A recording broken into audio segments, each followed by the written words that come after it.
The Earth, a marvelous planet. For millions of years, it has been providing us with a home and some marvelous landscapes.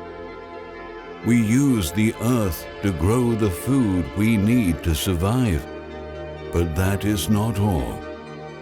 And to do this, we use pesticides and chemicals that pollute our planet, killing off life forms that are essential to our survival.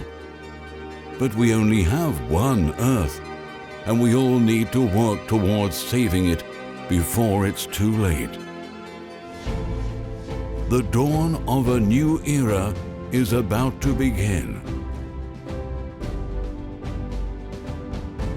Icaro X4 is the world's first independently driven robot to treat vines using UVC rays.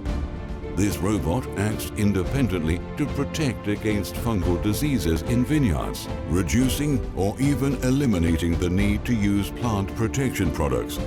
The UVC rays pass through the cell walls of pathogens, causing their inactivation. Free Green Nature is an innovative startup and owner of national and international patents. With its team of engineers, it has created Icaro X4 using next-generation CAD, designing the mechanics, electronics, and the system for autonomous driving with precision of up to a centimeter. Icaro X4 is made entirely by Free Green Nature. It has electric, full hybrid, four-wheel drive, and telemetry to control and manage it from any part of the world. Each robot undergoes strict tests and inspections to guarantee maximum quality and durability. Icaro X4 is not just for vine growing. Developments are in the pipeline for fruit and vegetable growing, freeing agriculture from chemical products. Let's save our Earth.